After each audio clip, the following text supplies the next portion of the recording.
Hello champions, कैसे हो सारे के सारे। मैं भी सारे के सारे अपनी तैयारी को जबरदस्त तरीके से कर रहे होंगे और धुरंधर साइंस की धुरंधर सीरीज के आने के बाद आप अपनी तैयारी में चार चांद लगा चुके होंगे। जैसा कि आपको पता है, हमारी धुरंधर सीरीज एलडीसी, वुमेन सुपरवाइजर और फॉरेस्टर इनके लिए रामबाण साबित होने वाली है। ठीक है, और सीईटी के लिए भी ये सबसे बेस्ट क्लास रहेगी। आज हम इस टॉपिक में धुरंधर सीरीज फॉर साइंस में आहार एवं पोषण, इस टॉपिक को पूरी तरह से खलास करेंगे, कंप्लीट करेंगे। और हो सकता है ये टॉपिक थोड़ा बड़ा है तो हम एक क्लास और लेके आ जाएंगे। कॉन्सेप्ट करेंगे, क्वेश्चंस करेंगे। तो शुरुआत करते हैं, हमारे पहले क्वेश्चंस की ओर चलते हैं हम। तो आइए, और आज का हमारा पहला क्वेश्चन है, निम्नलिखित में से कौन कौन से बृहद पोषक पदार्थ होते हैं। बृहद पोषक पदार्थ कौन कौन से होते हैं, तो आइए देखते हैं। तो जैसा कि आपको पता है, हमारे भोजन में मुख्य रूप से कौन कौन से पोषक पदार्थ पाए जाते हैं सर। तो मुख्य रूप से होता है कार्बोहाइड्रेट, कार्बोहाइड्रेट, ठीक है। प्रोटीन होता है, और कौन होगा सर, वसा। मतलब कुल मिला के हमें पूरा क्लियर करना है, जगह छोड़नी नहीं है कहीं पे। एग्जाम में क्वेश्चन पूछेगा तो पूछेगा, जहां से एग्जामिनर क्वेश्चन पूछ सकता है हम सारी जगह पे जाएंगे। ठीक है, इसके अलावा विटामिन, खनिज लवण, साथ ही साथ जल, और कौन होता है सर, खाद्य रेशे। तो ध्यान रखना, जिस भोजन में ये सब कुछ पाया जाता है, कार्बोहाइड्रेट हो, प्रोटीन हो सर, वसा हो, विटामिन हो, खनिज लवण हो, खाद्य रेशे हो, जल हो, इन सबको हम सम्मिलित रूप से क्या कहेंगे, पोषक पदार्थ। और जिस भोजन में ये सारे पोषक पदार्थ पाए जाएंगे उसको हम क्या कहेंगे, संतुलित पोषक पदार्थ, संतुलित भोजन। उसको हम क्या कहेंगे सर, संतुलित भोजन कहते हैं। अब सर, इस सब में अब जरूरी तो नहीं है कि सारे के सारे पोषक पदार्थ हमें प्राप्त हो। तो इसमें से कुछ ऐसे पोषक पदार्थ होते हैं जिन्हें हमें बहुत ज्यादा मात्रा में आवश्यकता होती है, और कुछ पोषक पदार्थ ऐसे होते हैं जिनकी हमें बहुत कम मात्रा में आवश्यकता होती है। तो देखते हैं सर, कौन कौन से तो हमें ज्यादा मात्रा में चाहिए और कौन कौन से। तो ध्यान रखना, कार्बोहाइड्रेट, प्रोटीन, वसा और विटामिन, ये हमें क्या होते हैं, ज्यादा मात्रा में चाहिए। ये तो चाहिए चाहिए, हमारे भोजन में खाद्य रेशो नहीं हो चल जाएगा। ठीक है, हमारे जल मतलब खाद्य रेशे या खनिज लवण नहीं हो, मिनरल्स नहीं हो तो भी चल जाएगा, लेकिन ये तो होना जरूरी है। तो ध्यान रखना, इन्हें क्या कहा जाता है, वृहद पोषक पदार्थ। और हमारे शरीर को जो कम चाहिए, हालांकि जल भी ध्यान रखना वृहद पोषक पदार्थ के अधीन ही आता है। ठीक है, अगर जो कम मात्रा में चाहिए, खनिज लवण और खाद्य रेशे, इन्हें बोला जाता है सूक्ष्म पोषक पदार्थ, यानी इनके में बहुत कम मात्रा में आवश्यकता होती है, सूक्ष्म पोषक पदार्थ, इनके में बहुत कम मात्रा में आवश्यकता होती है। ठीक है, तो ध्यान रखना, हम बात कर रहे हैं कि कौन कौन से पोषक पदार्थ हमें ज्यादा मात्रा में चाहिए। तो सर, निम्नलिखित में से कौन वृहद पोषक पदार्थ है, तो जो हमें ज्यादा मात्रा में चाहिए तो कौन हो जाएगा, ऑप्शन नंबर बी, कार्बोहाइड्रेट हमें ज्यादा मात्रा में चाहिए, प्रोटीन हमें ज्यादा मात्रा में चाहिए, और वसा में क्या चाहिए, ज्यादा मात्रा में चाहिए। ओके सर, तो ये ध्यान रखना, ऑप्शन नंबर बी हमारा क्या हो जाएगा, करेक्ट आंसर। ये हमें क्या चाहिए सर जी, ज्यादा मात्रा में चाहिए, और इन्हें कार्बनिक भी बोला जाता है, वो हम आगे देखेंगे। नेक्स्ट क्वेश्चन की ओर चलते हैं। हमारा नेक्स्ट क्वेश्चन, निम्नलिखित में से कौन से भोज्य पदार्थ अकार्बनिक पदार्थ होते हैं, जिनको हम अकार्बनिक बोलते हैं, जिनमें कार्बन नहीं पाया जाता है। तो अकार्बनिक कौन कौन होते हैं, तो अकार्बनिक से पहले हमें कार्बनिक ध्यान होनी चाहिए कि हम कार्बनिक किसे कहेंगे। तो कार्बनिक वाले कौन कौन से होते हैं, तो ये हमें इसका विशेषता ध्यान रखना है। तो कार्बोहाइड्रेट कार्बनिक, हम बात कर रहे हैं कि अकार्बनिक की बात नहीं कर रहे, मैं आपको कार्बनिक बता रहा हूं कि कार्बनिक कौन कौन से होता है। तो कार्बनिक में आप ध्यान रखना, कार्बोहाइड्रेट, कैसे कार्बोहाइड्रेट, ओके सर। इसके बाद वसा, प्रोटीन और विटामिन, ये जो होते हैं इनको कार्बनिक बोला जाता है। कि ये कौन से पोषक पदार्थ है सर, कार्बनिक पोषक पदार्थ है।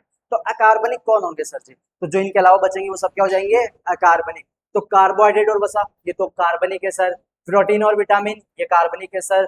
वसा और प्रोटीन, ये भी कार्बनिक है। तो अकार्बनिक में कौन आ जाएगा, जल और खनिज लवण। तो हमारे पोषक पदार्थ या हमारे भोजन में जो पोषक पदार्थ होते हैं उनमें से कार्बनिक तो कौन होंगे, कार्बोहाइड्रेट, वसा, प्रोटीन और विटामिन।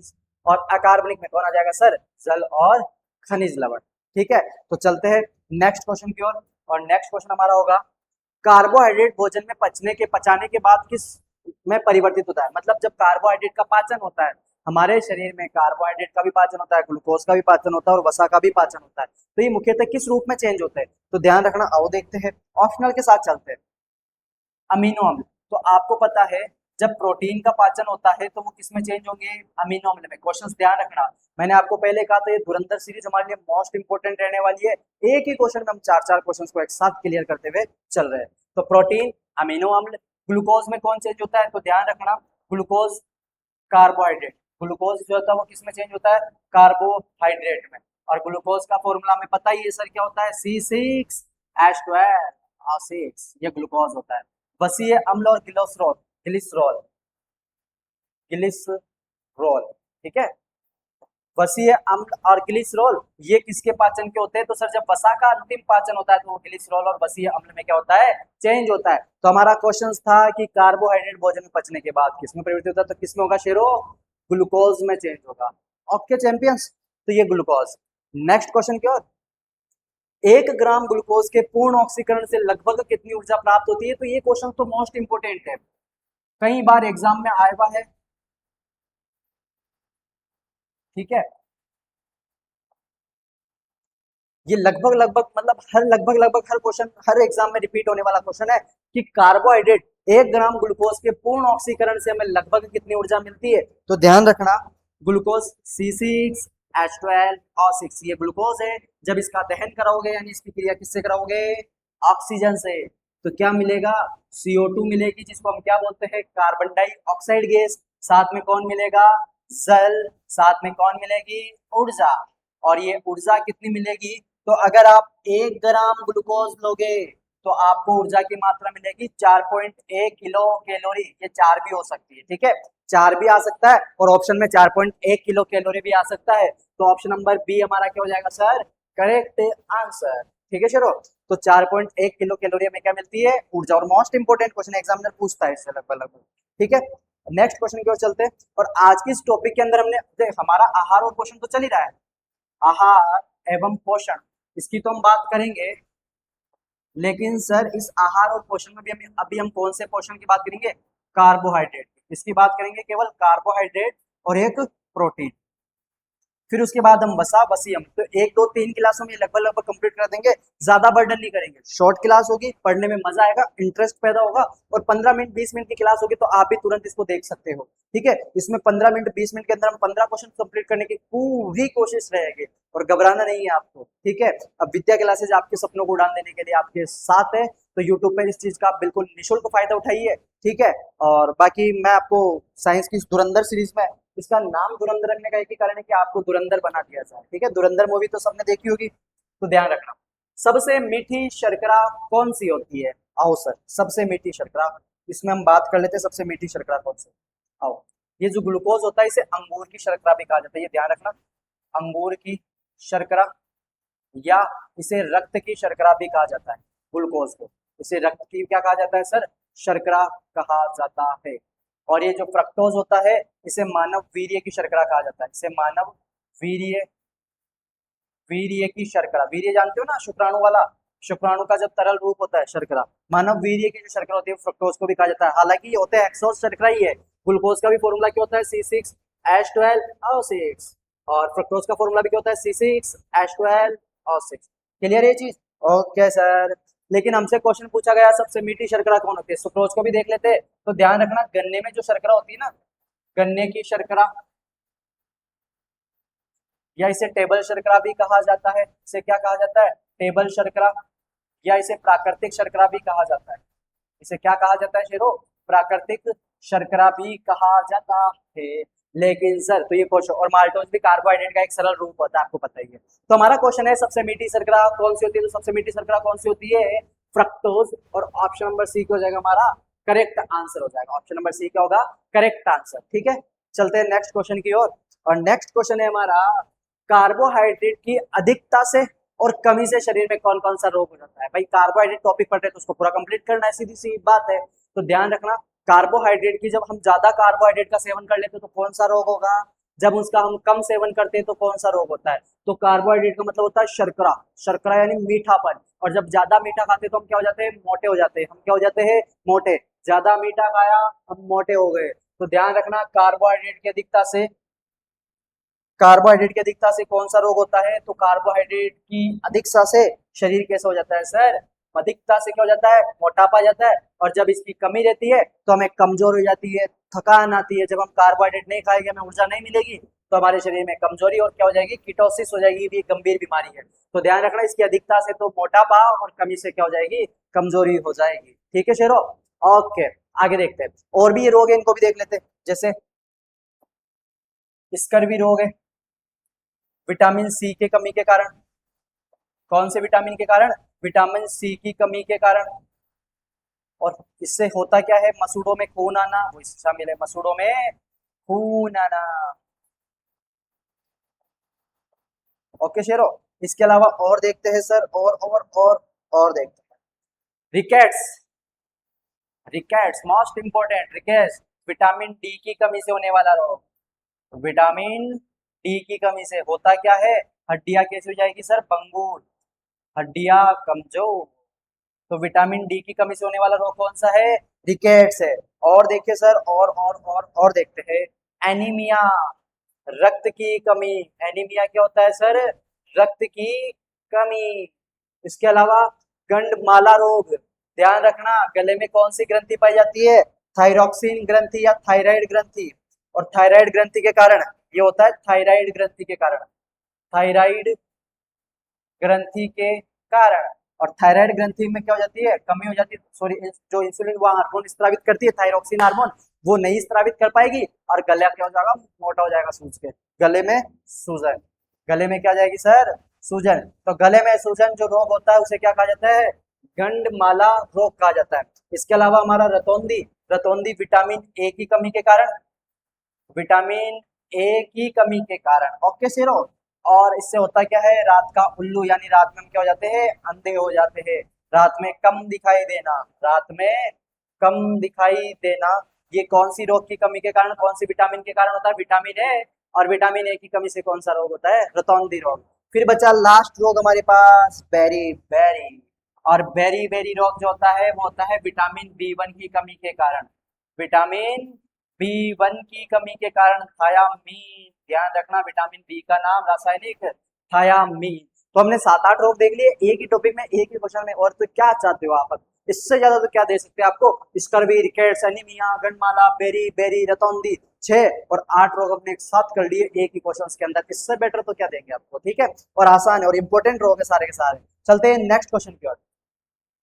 ग्लाइकोजेनेसिस क्या है? सबसे मोस्ट इंपोर्टेंट है। ग्लाइकोजेनेसिस किसे कहते हैं? आओ, हमें पता है, जब ग्लूकोज ग्लूकोज अधिकतर मात्रा में किसमें चेंज हो जाएगी? तो ग्लूकोज की अधिकतर मात्रा किसमें चेंज होती है? ग्लाइकोजन में। ग्लूकोज किसमें चेंज होती है? ग्लाइकोजन में, जिसे हम भंडारित ऊर्जा भी कहा जाता है। भाई एकदम से हम ऊर्जा तो, जितनी ऊर्जा बनी, भाई मम्मी जितना खाना बनाती है उतना एक साथ थोड़ी खा लेते हो।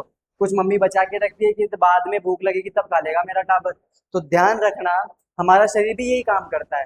ग्लूकोज बन गई, जितनी आवश्यक है उतना दे दी, बाकी बचे हुए भोजन को बचा के रख लेगा कि बाद में खा लेगा मेरा शरीर। तो उसे हम क्या कहते हैं? ग्लाइकोजन के रूप में इकट्ठा करते हैं। ओके, अब ये ध्यान रखना, सब स्पेशल चीज ये है कि ग्लूकोज किस में चेंज हो रहा है? ग्लाइकोजन में। तो ग्लूकोज का ग्लाइकोजन में चेंज होना तो क्या कहलाता है? ग्लाइकोजेनेसिस। ग्लाइकोजेनेसिस। तो ध्यान रखना, ग्लूकोज का किस में चेंज होना? ग्लाइकोजन में चेंज होना क्या कहलाएगा सर? ग्लाइकोजेनेसिस। और उसके बाद अगर हम बात करेंगे तो उसको हम कहेंगे, फिर अगला आता है ग्लाइकोजन का किस में चेंज होना शेरो? वो सर, ग्लाइकोजन का किस में चेंज होना? ग्लूकोज में चेंज होना। ये कहलाएगा ग्लाइकोजेनेलाइसिस। जेनेलाइसिस। ओके, तो ये दोनों वर्ड ध्यान रखना कि ग्लूकोज का ग्लाइकोजन में चेंज होना ग्लाइकोजेनेसिस, और ग्लाइकोजन का ग्लूकोज में चेंज होना ग्लाइकोजेनेलाइसिस। हमसे क्वेश्चन पूछा गया है ग्लाइकोजेनेसिस किसे कहते हैं? तो किसे सर? ग्लूकोज का किसमें चेंज होना? ग्लाइकोजन का निर्माण होना। ग्लूकोज से किसका निर्माण होना? ग्लाइकोजन का निर्माण होना। ओके, ग्लाइकोजन का ग्लूकोज में टूटना तो क्या कहलाएगा? ग्लाइकोजेनेलाइसिस कहलाएगा। ठीक है, क्लियर है सर? तो ये भी ध्यान रखना, ये चक्र इंपोर्टेंट है, मोस्ट इंपोर्टेंट विशेषता ध्यान रखोगे सर। ठीक है, चले नेक्स्ट क्वेश्चन की ओर। ओके, प्रोटीन का निर्माण किन इकाइयों में होता है? भैया प्रोटीन का निर्माण करता कौन है? आओ देखते हैं। तो देखो, ये मोनोसेकेराइड जो होता है वो कार्बोहाइड्रेट यानी शर्करा का एक रूप है, ठीक है, यानी ये तो कार्बोहाइड्रेट से संबंधित, इसका तो लेना देना ही नहीं प्रोटीन से। तो मोनोसेकेराइड जो है वो किससे संबंधित है? कार्बोहाइड्रेट से संबंधित है। ठीक है सर, ओके। फैटी अम्ल, फैटी अम्ल, अम्ल ध्यान रखना, फैटी हम बोलते हैं फैट, मोटापा, मोटापा होता है वसा के कारण। ये फैटी अम्ल जो होता है वो किससे संबंधित है? वसा से संबंधित है। और इसके बाद आता है अमीनो अम्ल, और ये हमने पढ़ा था कि प्रोटीन का निर्माण किन इकाइयों में होता है, तो ये प्रोटीन से संबंधित है। और क्या हो जाएगा सर जी? विटामिन, सॉरी सी, अमीनो अम्ल जो होगा वो किससे संबंधित होगा? प्रोटीन के निर्माण से संबंधित होगा। तो हमारे क्वेश्चन नंबर 8 का आंसर क्या हो जाएगा? अमीनो अम्ल।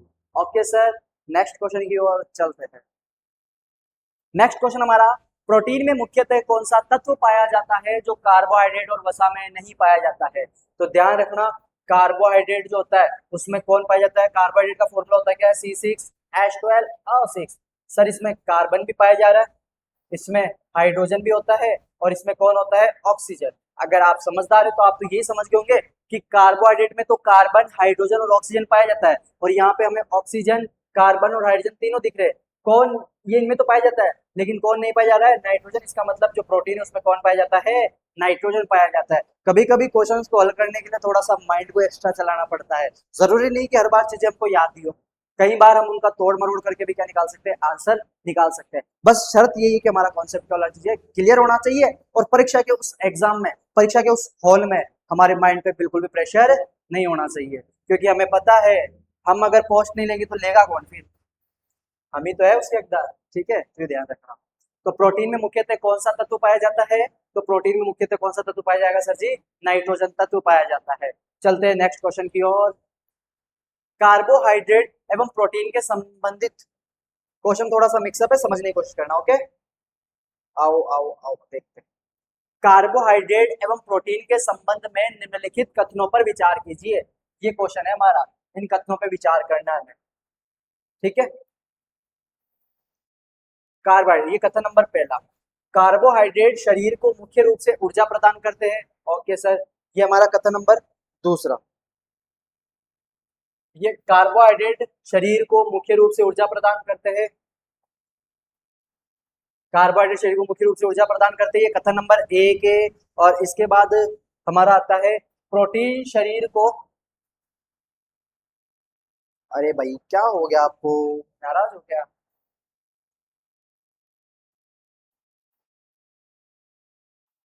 ये भाई नाराज है, ठीक है, कोई दिक्कत नहीं है। और ये दूसरा कथन है हमारा, पहला वहां दूसरा यहाँ। तो दिए गए कूट का प्रयोग करते, आओ देखते हैं। कार्बोहाइड्रेट शरीर को मुख्य रूप से क्या प्रदान करता है? ऊर्जा प्रदान करता है। और ये तो सार्वभौमिक सत्य है सर कि कार्बोहाइड्रेट क्या करेगा? हमारे शरीर को ऊर्जा प्रदान करेगा, बिल्कुल सही है। प्रोटीन शरीर की वृद्धि और ऊतकों की मरम्मत में सहायक होता है। तो ध्यान रखना, प्रोटीन मांसपेशियों से संबंधित है भैया। प्रोटीन शरीर में क्या करता है? वृद्धि। और शरीर में वृद्धि कब होगी? जब आपकी मांसपेशियां बढ़ेगी। जिम जाने वाले बंदे होते हैं, जिम जाने वाले, सर हम तो प्रोटीन का डब्बा खाएंगे, बॉडी बॉडी बनाएंगे। तो बॉडी बनाने के लिए क्या चाहिए? प्रोटीन चाहिए। और अगर आप प्रोटीन खाते हो तो आपके शरीर में किसका निर्माण हो जाएगा? वृद्धि करेगा, जबरदस्त बाइसेप ट्राइसेप्स जबरदस्त निकलेंगे। तो ध्यान रखना, मांसपेशियों का प्रोटीन भी किसे कहा जाता है? मांसपेशियों में, मांसपेशियों का जो होता है वो भी कौन होता है? प्रोटीन होता है। तो कार्बोहाइड्रेट से ऊर्जा मिलती है, यानी कथन नंबर एक तो सत्य है। और प्रोटीन शरीर की वृद्धि करता है, यानी कथन नंबर दो भी क्या है? सत्य है। तो केवल एक सत्य है, केवल दो सत्य नहीं सर, दोनों के दोनों सत्य है। तो ऑप्शन नंबर सी हमारा क्या हो जाएगा सर? Correct answer. ओके, तो ये ध्यान रखना। ठीक है, नेक्स्ट क्वेश्चन की ओर चलते हैं। और हमारा नेक्स्ट क्वेश्चन क्या है? शरीर में प्रोटीन की कमी से कौन सा रोग हो सकता है? बिल्कुल श्योर, आइए। स्कर्वी रोग किसकी कमी से बताया था? ओ सर अभी बताया था आपने, स्कर्वी तो होता है विटामिन सी की कमी से। रतौंधी रोग किसकी कमी से बताया? विटामिन ए की कमी से। ओके सर, बेरी बेरी किसके बताया था? थायामीन, जिसको हम क्या बोलते हैं सर? Vitamin B 1। तो विटामिन बी 1 की कमी से बचा कौन सा हमारे पास? तो बस एक ही बचा हमारे पास, क्वाशियोर 4, क्वाशियोर 4। अब सर इस रोग में होता क्या है? तो ये अधिकतर किस में पाया जाता है? बच्चों में। और बच्चों में होता है, और इससे बालक क्या रह जाता है? मंद बुद्धि रह जाता है। बालक कैसा रह जाता है? मंद बुद्धि रह जाता है। ठीक है, तो मंद बुद्धि भी प्रोटीन की कमी के कारण रह सकता है, जिसको हम क्या बोलते हैं? क्वाशियोर 4। ठीक है, चलते हैं। तो अगर आपका कोई दोस्त है जो मंद बुद्धि है तो उसकी गलती नहीं है, ये गलती किसकी है? उसके ये गलती किसकी है? उसके शरीर में प्रोटीन की कमी है भैया, ये गलती उसकी नहीं है, उसके शरीर में किसकी कमी है? प्रोटीन की कमी है, तो ये ध्यान रखना। फिर चलते हैं नेक्स्ट क्वेश्चन की ओर। हमारा नेक्स्ट क्वेश्चन है, मानव शरीर में अधिकांश एंजाइम किस में बनते हैं? एंजाइम जब हमने पाचन तंत्र देखा तो हमने बेटर तरीके से देखा था, और एंजाइम जो होते हैं ध्यान रखना क्या करते हैं? भोजन के पाचन में सहायक होते हैं, ठीक है ना। हमने पढ़ा था पेप्सिन एंजाइम होता है, लिपिड लाइपेज होता है, एमाइलेज होता है, माल्टेज होता है, सुक्रेज होता है, कई एंजाइम पढ़े। तो ये एंजाइम क्या काम करते हैं? भोजन का पाचन करते हैं। इनको कौन बनाएगा सर? तो इनको बनाने का काम भी कौन करता है? हमारे प्रोटीन का होता है। इनको बनाने का काम भी कौन करेगा? प्रोटीन करेगा, ठीक है। तो एंजाइम का विशेषता ध्यान रखना, ये जैव उत्प्रेरक होते हैं, भोजन के पाचन में सहायक होते हैं, जटिल अणुओं को सरल अणुओं में तोड़ते हैं, और साथ ही साथ क्या करते हैं? प्रोटीन से इनका निर्माण होता है। नेक्स्ट क्वेश्चन की ओर चलते हैं, और हमारा नेक्स्ट क्वेश्चन है, दूध में पाई जाने वाली प्रमुख प्रोटीन। आओ, ये भी बढ़िया क्वेश्चन है। दूध में पाई जाने वाली प्रमुख प्रोटीन केसीन का पाचन मुख्यतः किस एंजाइम द्वारा होता है? तो दो क्वेश्चन क्लियर हुए। सबसे पहले, दूध में कौन सी प्रोटीन पाई जाती है सर? केसीन प्रोटीन पाई जाती है। दूध में कौन सी प्रोटीन पाई जाती है? केसीन प्रोटीन पाई जाती है। और इसका पाचन कौन सा एंजाइम करता है? तो पेप्सिन एंजाइम करता है। कौन सा एंजाइम करता है? पेप्सिन। भाई लाइपेज वसा का पाचन करता है, एमाइलेज और माल्टेज ये दोनों मुख्य रूप से स्टार्च या मंड का पाचन करते हैं। स्टार्च या किसका पाचन करते हैं? मंड, जिसको हम क्या बोलते हैं? कार्बोहाइड्रेट। जिसको हम क्या बोलेंगे सर? कार्बोहाइड्रेट। तो ध्यान रखना, हमारे शरीर में दूध की प्रोटीन कैसीन होती है, उसे कौन बदलता है? Pepsin enzyme. और पेप्सिन में भी एक एंजाइम विशेष होता है, रेनिन एंजाइम। कौन होता है सर? Rennin enzyme. ये विशेषता बनाई किसके लिए होता है? ये बच्चों में पाया जाता है अधिकतर। रेनिन एंजाइम जो होता है वो बच्चों में पाया जाता है, जो क्या करता है? जो माँ के दूध का जो बच्चा होता है माँ के दूध को पीता है, तो माँ के दूध में भी प्रोटीन होता है, और उस प्रोटीन को कैसीन प्रोटीन होती है, और उस कैसीन प्रोटीन का बच्चों में कौन पाचन करेगा? तो रेनिन एंजाइम करेगा, या वयस्क में पेप्सिन एंजाइम करेगा। ओके, तो क्लियर है? क्वेश्चन समझ में आया होगा आपको। नेक्स्ट क्वेश्चन, मिलान कीजिए। और ये मिलान वाले क्वेश्चन तो बड़े मजेदार होते हैं सर, इनको करने में मजा अलग आता है। आओ देखते हैं। मिलान मिलान ठीक है, मिलान देखते हैं। केसीन प्रोटीन, ओ सर ये तो अभी बड़ा आसान आ गया। केसीन तो किसमें पाई जाती है? दूध में। ए में कौन आ जाएगा? तो एल्बुमिन। एल्बुमिन स्पेशल है अंडे की प्रोटीन, और इसे गोल प्रोटीन भी कहा जाता है। जो एल्बुमिन होती है, इसका थोड़ा सा ध्यान रखना, इसको गोल प्रोटीन भी कहा जाता है सर। और एल्बुमिन जो होती है कहाँ पाई जाती है? तो ये पाई जाती है सर सीधा अंडे में। तो ये किसमें पाई जाती है? अंडे में। अब मैं थोड़ा कम पढ़ के गया तो मेरे को केवल दो ही ऑप्शन है, तो इसको करने का बेटर तरीका है। आओ देखते हैं। ए में दो कहाँ मिल रहा है? ए में सर दो यहाँ पे आ रहा है, बोल लो सर। ऑप्शन नंबर ए में मिल गया अपना, तो आंसर ही खत्म। बी में कौन आ जाएगा? बी में एक आ जाएगा, बाकी सारे इधर से लगा लो। C3 ग्लूटेन जो होता है वो किस में पाई जाने वाली प्रोटीन है? गेहूं में पाई जाने वाली प्रोटीन है। और मायोसिन किस में पाई जाने वाली प्रोटीन है? मांसपेशियों में पाई जाने वाली प्रोटीन है। तो ध्यान रखना। तो ये मिलान वाले क्वेश्चन तो बड़े इंटरेस्टिंग होते हैं। अगर आपको 4 में से 3 का भी जवाब आ गया तो चौथा अपने आप मिल जाएगा, ठीक है। पर शर्त ये है कि कॉन्सेप्ट और टॉपिक का पूरा रिविजन आपका हुआ होना चाहिए। ओके, तो हम चलते हैं आज की हमारी क्लास के लास्ट क्वेश्चन में। और नेक्स्ट क्वेश्चन ये रहा आपके सामने। फ्रक्टोज, जिसे फल शर्करा भी बोला जाता है, मुख्यतः कहाँ पाई जाती है? और स्पेशली ध्यान रखना, जो फ्रक्टोज होती है उस फ्रक्टोज को हम क्या बोलते हैं? मानव की वीर्य शर्करा, मानव के वीर्य में पाई जाती है, ठीक है ना। ये भी ध्यान रखना। हेक्सोज शर्करा भी इसको बोला जाता है। इसको और क्या बोला जाता है सर जी? हेक्सोज शर्करा। इसके अलावा इसका फॉर्मूला होता है C6H12। तो ये जो फल शर्करा है, अब सीधी सी बात है, किसमें पाई जाएगी? फल में पाई जाएगी, शहद में पाई जाएगी, और कहाँ पाई जाएगी? फूलों के रस में पाई जाती है। तो फ्रक्टोज शर्करा किसमें पाई जाती है? फल, शहद और फूलों के रस में फ्रक्टोज। दूध, दही, पनीर, गेहूं, चावल, मक्का, ये बाकी सब इसके आंसर नहीं होंगे। तो हमारा ऑप्शन नंबर ए क्या होगा? Correct answer. तो ये था आज का हमारा इस टॉपिक का लास्ट क्वेश्चन। और मैं भी आपने सभी ने इस क्लास को पूरी तरह से एंजॉय किया होगा। और हम मिलते हैं इसी की नेक्स्ट धुरंधर सीरीज में। तब तक के लिए आप पढ़ाई करते रहिए और मस्त रहिए। ओके।